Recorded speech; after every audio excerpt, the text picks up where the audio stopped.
డయాబెటీస్ని cure చేసుకుంటాం అనేటువంటి విషయానికి వచ్చినట్టయితే అసలు క్యూర్ అంటే డెఫినేషన్ ఏంటి అనేది మనం చూసుకోవాలి. క్యూర్ అంటే ఏంటి? ఇంకా వన్స్ అండ్ ఫర్ ఆల్ అది లేకుండా చూసుకుంటాం. అది చాలా కేసుల్లో సాధ్యపడదు. కొన్ని కేసుల్లో మాత్రం డయాబెటీస్ వచ్చిన తర్వాత కూడా అది రివర్స్ అయిపోతుంది. ఎలాంటిది? కొన్ని టైప్ 2 డయాబెటీస్ కేసెస్లో అది రెమిషన్ ఆఫ్ డయాబెటీస్ అని చెప్పుకోవాలి స్ట్రిక్ట్గా చెప్పుకుంటే. అలానే జెస్టేషనల్ డయాబెటీస్ వచ్చినటువంటి వాళ్ళలో అంటే ప్రెగ్నెన్సీలో కనుక కొత్తగా షుగర్ వ్యాధి కనుక బయటపడితే దాన్ని యూజువల్గా మనం జెస్టేషనల్ డయాబెటీస్ అని చెప్తాం. ఆ జెస్టేషనల్ డయాబెటీస్ ఉన్నటువంటి వాళ్ళల్లో కూడా ప్రెగ్నెన్సీ అయిపోయిన తర్వాత ఆ డయాబెటీస్ అనేది రివర్స్ అయిపోతుంది. కాకపోతే ప్రతి సంవత్సరానికి ఈ యొక్క జెస్టేషనల్ డయాబెటీస్ ఉన్నటువంటి వాళ్ళల్లో డెలివరీ అయిపోయిన తర్వాత చాలామంది టైప్ 2 డయాబెటిక్స్ కింద కన్వర్ట్ అవుతూ ఉంటారు.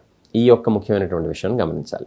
అలానే కొన్ని సందర్భాల్లో అంటే హాస్పిటల్లో ఉన్నప్పుడు స్ట్రెస్ రిలేటెడ్ హైపర్గ్లైసీమియా అని చెప్తుంటాం. అవి కూడా వాటంతట అవే క్యూర్ అయిపోతూ ఉంటాయి హాస్పిటల్ నుంచి వెళ్ళిపోయిన తర్వాత.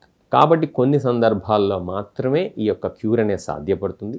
మనం అసలు క్యూర్ అనే డెఫినేషన్ ఏంటి, రెమిషన్ అనే డెఫినేషన్ ఏంటి, రిలాప్స్ అనేటువంటి డెఫినేషన్ ఏంటి, వీటన్నిటినీ సరిగ్గా కనుక మనం చూసినట్టయితే మాత్రమే మనం అసలు ఈ యొక్క క్యూర్ అనేది సాధ్యపడుతుందా లేదా అని చెప్పచ్చు.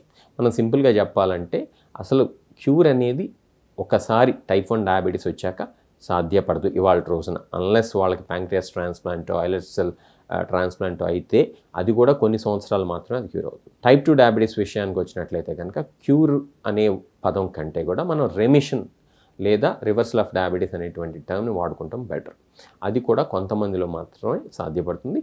అది కూడా వచ్చి కొన్ని సంవత్సరాలు మాత్రమే అయితేనే అది సాధ్యపడుతుంది. అంటే 5-6 సంవత్సరాల లోపు మాత్రమే. అది కూడా అన్ని కేసెస్లో సాధ్యపడదు. కాబట్టి ఈ క్యూర్ అనేటువంటి విషయాన్ని కనుక మీకు ఎవరన్నా చెప్పినట్లయితే డయాబెటీస్ విషయంలో కొంచెం సైంటిఫిక్గా ఆలోచించడం మంచిది. తొందరపడి మీ మందుల్ని హడావుడిగా ఆపేసి మాత్రం మీరు డేంజర్లో పడద్దు. సరైనటువంటి వైద్యుడిని సంప్రదించి సరైనటువంటి సలహా తీసుకుని మాత్రమే మీ యొక్క మందులు ఆపేటువంటి విషయంలో జాగ్రత్తగా ఉండాల్సినటువంటి అవసరం ఎంతైనా ఉంది.